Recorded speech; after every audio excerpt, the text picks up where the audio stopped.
micrófono, lo vamos a pasar, nos vamos a mover hasta Centroamérica, pero como repetimos, amigos y amigas, usted pues aquí estamos, no crea que se desaparecen sus comentarios, aquí los tenemos, aquí tenemos la lista, ya la vamos a estar leyendo en el transcurso del programa para que usted vea que esto es interactivo. Radio Revolución, usted participa. Ya dentro de muy poco le vamos a poner ahí el micrófono en vivo. Ahorita usted está mandando los textos, está mandando los WhatsApp, está mandando los correos y nosotros le damos lectura. Rapidito el calendario para nuestras siguientes actividades. Radio Revolución, acuérdense que siempre les damos a ustedes la lista para que allá cuando nos vemos, allá por donde ustedes están, logramos siempre esa comunicación más personal. En lo que queda de abril, y después les vamos a mandar detalles, en lo que queda del mes de abril, Radio Revolución estará de visita en las siguientes ciudades. Ya yo le estoy dando tiempo para que agarre usted su lápiz. Ottawa y Barcelona, lo que queda de abril. Fíjese que para mayo hay algunas, todavía no estamos bastante claros porque hay un viaje también a Siria y Afganistán. Eso está por ahí, vamos a ver cómo están los detalles. Buenos Aires y Brasilia, Asunción, Valparaíso en Chile. Este es mayo. No queremos entrar en junio todavía, después vamos a hablar de eso. Y así vamos a ir dándoles la información con más detalles. Ya ves, amigos, cómo se nos va el tiempo. Vámonos entonces en directo, en vivo y a todo color hasta Centroamérica, El Salvador presente. Adelante. Muy buenas tardes, estimadas amigas y amigos que escuchan Radio Revolución. Saludándolos, Salvador Duarte desde El Salvador, en Centroamérica. En esta llamada Semana Santa que se celebra la pasión de Jesucristo.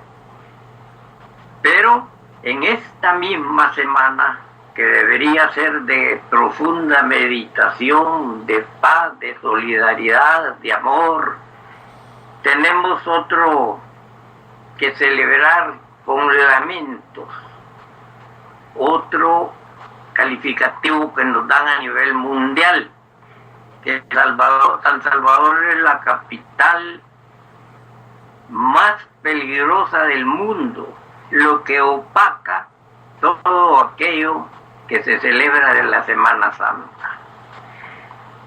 Entonces, estamos nosotros celebrando ahora algo que se ha celebrado todos los años, es una tradición, y recibiendo con gran tristeza, y me refiero al pueblo consciente, al pueblo revolucionario y no al gobierno, porque es el pueblo el que siente ese calificativo de la capital más violenta del mundo. Eso es triste, pero así son las cuestiones, y es lo que como pueblo estamos tratando de enderezar nosotros. Todo lo torcido que han dejado los políticos en detrimento de lo social. Entonces, entrando en materia, hablábamos la vez pasada de cómo en este caso podríamos decir cómo los judíos llegaron al poder casi total de los Estados Unidos cuando sube Franklin Delano Roosevelt al poder. Entonces, una especie de segundo capítulo, estamos diciendo que Roosevelt y sus amigos, enemigos de la justicia, enemigos de la humanidad, toda esa maquinaria rooseveltiana, o podríamos hablar ahora de la maquinaria que conformaron en esa época como establishment o establecimiento, puso en boga nuevas doctrinas aparentemente plausibles pero de inconfesables fines. Así, por ejemplo, Roosevelt se negó a cooperar con el presidente Hoover para aliviar la crisis del cataclismo económico de 1929. Quería que el desastre se acentuara como ocurrió y obstruyó todo esfuerzo de salvamento hasta que él llegó a la Casa Blanca, a la Casa Presidencial. Entonces se aplicó el nuevo trato, que mediante una devaluación y un alza de impuestos le permitió establecer servicios sociales en auxilio de los millones de cesantes que en esa forma se convirtieron en voto seguro para sus reelecciones. La buena vecindad fue otra de las doctrinas políticas estrenadas por Roosevelt, y nadie puede objetarla en sí misma, pues satisface viejos anhelos de todos los pueblos hispanoamericanos. Pero en este punto tampoco reside el mal en el instrumento, sino en el fin que se persigue, o sea, el de seducir a Iberoamérica para empujarla hacia el bando marxista, bajo el engaño de que está liberándolo de la tutela yanqui.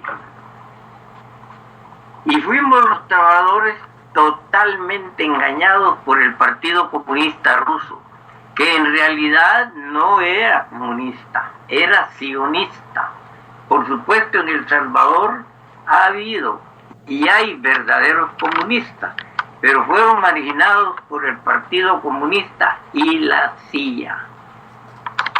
Y a la opinión pública americana se le presenta la coartada de que si Iberoamérica se inclina hacia la URSS, el Departamento de Estado americano no puede impedirlo en nombre del respeto a la buena vecindad.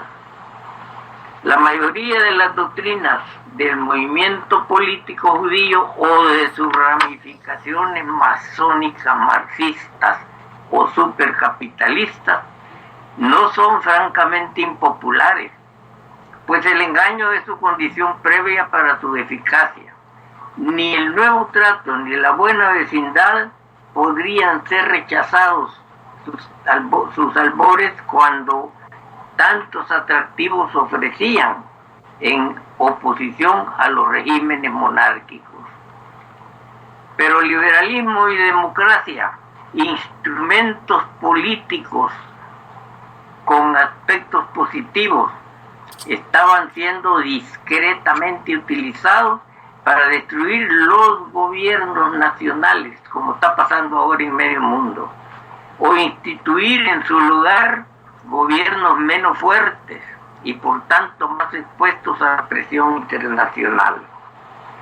Mediante el nuevo trato, Roosevelt aseguró la popularidad necesaria para prolongar 13 años su permanencia en el poder y la de su camarilla, pero soviética, en que el imperialismo judío, no americano, el imperialismo judío, disfrazado de imperialismo americano, deja de trabajar en favor de su base en Estados Unidos y comienza a trabajar en favor de la URSS, base del imperialismo mundial judío agrego yo.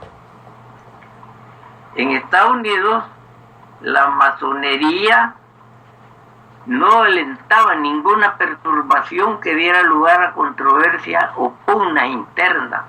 Por el contrario, a fines del siglo pasado, sea 1800, 1900 y principios del actual, su actividad científica era social y cultural y había ganado la confianza de muchos conservadores y creyentes, Pero a partir de Roosevelt, varias logias empezaron a trabajar en la fase guerrera, en busca de males que ya no coincidían con los intereses del pueblo americano. Aquí explicábamos la vez pasada la participación de la Corte Suprema de Justicia de los Estados Unidos en lo que se está señalando aquí como males. Y esa es otra historia, la historia del pentagonismo, como le llamara el doctor Juan Bosch al imperialismo estadounidense. Es la historia del Consejo de Relaciones Exteriores, la historia de la Comisión Trilateral, la historia del Club Bilderberg, de la AFL-CIO, o sea, de la Federación Americana del Trabajo. Es la historia del lobby israelí, es la historia de la masonería, del sionismo, etcétera.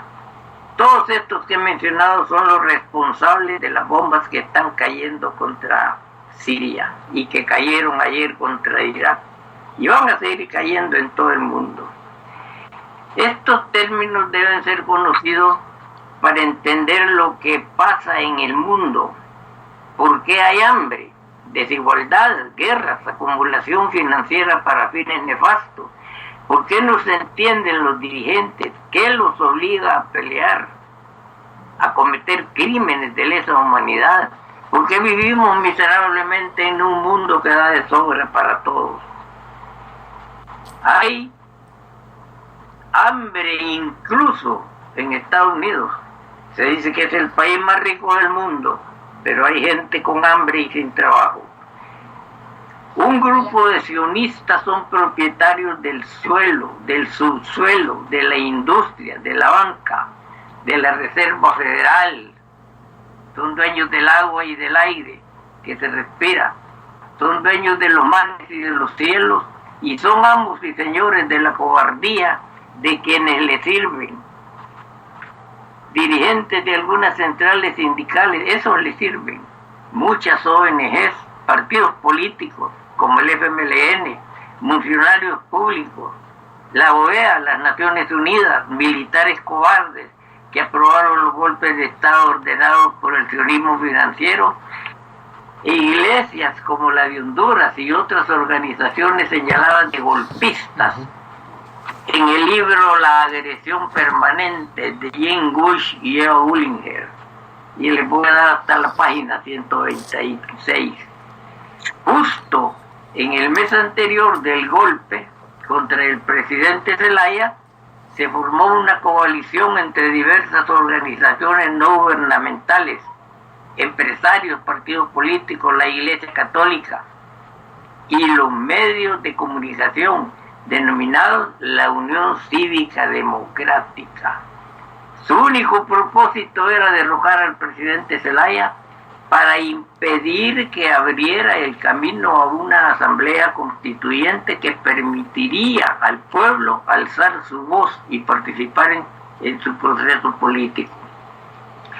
La Unión Cívica Democrática de Honduras está compuesta por organizaciones como el Consejo Nacional Anticorrupción, el Arzobispado de Tegucigalpa.